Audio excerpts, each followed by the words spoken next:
Hey, with the year coming to an end, I thought it was about that time when I dropped some ideas for 2K23 to help carry what this game has brought to us this year to the next level. Because I feel like 2K took a big step in the right direction this year, but as always, there's some things that can be improved on and some glaring issues that need to be addressed. So here are my 4 suggestions on how 2K23 can be one of the greatest 2Ks amongst the community.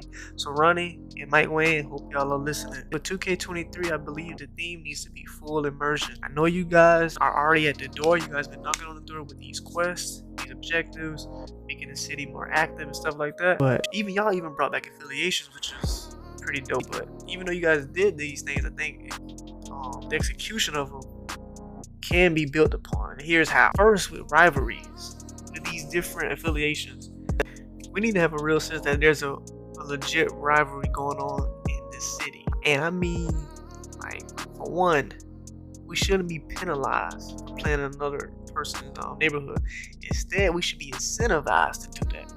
If we streaking it up, if I'm a North City Knight, and I go to South City Vipers and I'm streaking it up on a turf, I should be getting boosts for doing that. And then it should be like how you have that announcer that comes on and say, hey, 22 days left for the season. That announcer should be saying, hey, South City Vipers, you got North City Knights on a 15-game win streak on your turf. You need to defend your turf. Something to that extent where now there's an incentive for South City Vipers to defend their turf, and when they knock off somebody like me who have probably like a 15-game win streak, they get a boost for knocking me off. That way you have an incentive to go play other people's course, but you also have an incentive to defend your own if somebody else is streaking up on yours. And here's the kicker. Let's say, again, Western City Wildcats, they mainly streaked up on South City Vipers. They went on a tear, streaking it up, and South City Vipers, they failed to defend their turf. For the next following week, all their stuff is blue. Basically, the Western Wildcats done sprayed graffiti all on their place. They done messed it up. Basically, we own y'all because we streaked it up on y'all place. That way, you have a legit rivalry where it's like, oh man, we don't even like the Wildcats. We got beef with the Wildcats now because they done messed us. They done messed up with our city or whatever, or our neighborhood, our park. So I think stuff like that could create a huge dynamic where you guys brought back affiliations, but now we can build upon it. Where now we are really beefing out here, but in a good way, in a way that's people want to play on their courts, people want to defend their courts, people want to play on other people's courts. So that's my thoughts with the rivalry week, our rivals and affiliations. Next, let me touch up on this rec situation, man. Everybody, even including myself, we are tired of these people quitting and just leaving the game. It really kills the game. And honestly, it took me a while to try to think of some solutions for this, but here's what I came up with. I think there's 3 possible things that we can do, or that you guys can do, to help, end this problem. For one, make it like a Call of Duty or Halo. Those games. When you finish a match, you get a game bonus for finishing the match. So let's say somebody plays a 2K rec game, and for finishing the rec game, they get 1,000 VC. That's gonna heavily incentivize people to want to stay, whether they get any behind blue eye or what, because people love the VC. So if they could get a bonus just for finishing the game, I'm pretty sure a lot more people will want to stay. The second thing I think we can do is it's gonna be taking it from another idea, like Naruto and other fighting games. People who quit out a lot, they usually have it on their profile or whatever, where it shows their finishing rate, or how what the percentage of them finishing the game. Let's say people who finish a game, like people who keep quitting out, they get paired with other people who quit the game as well, if that makes sense. So basically, if I finish 90% of my games, I should not be paired with somebody who only finishes 25% of their games. No, put the person who finishes 25% of their games with other people who finishes about 25-30% of their games. That way, so they could quit with each other. People who finish the game, they should be paired with other people who finish the game. Now, my last suggestion is, nobody don't really like playing with these random AIs. Like, we have too many NBA great players for you not to be adding. Like, give us a random NBA great. let the game determine. Like the game can determine if we need a big man, a point guard, or whatever. If we need a point guard, give us Magic Johnson or something.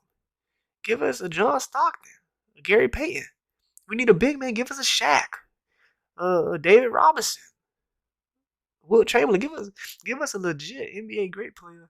That way we actually feel like, oh man, this ain't just a nobody. We actually know what this guy can do. Yeah, he's capable of. And I think it makes it a little bit more fun to play with the AIs or against the AIs because you're actually playing against somebody. My third suggestion is this dang on badge system.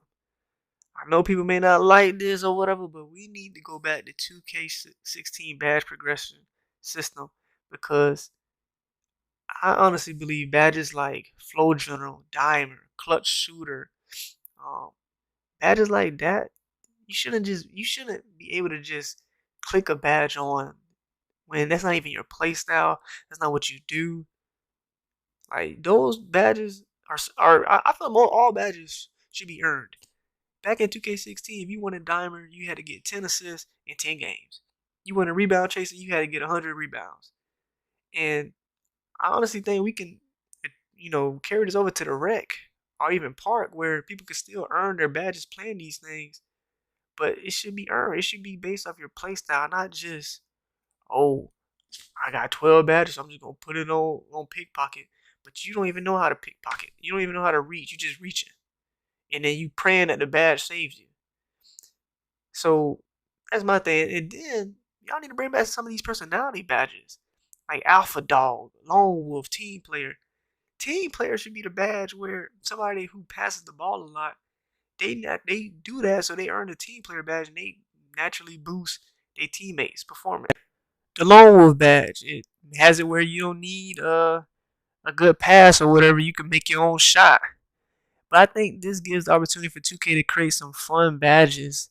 Like let's say Ball Hog personality badge. Somebody who doesn't pass the ball, they naturally decrease their teammates' attributes. They hold the ball too long. Somebody who sits in the corner. That could be that could be a personality badge. Somebody who keeps hacking all the time. They keep getting called for fouls. You give them the hacker badge, where they're more likely to get called for a foul when they push the square button.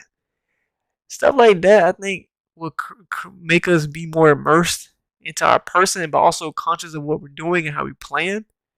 But also have it where we are penalized, but also rewarded for our play style or what we do. What we earn is what we earn.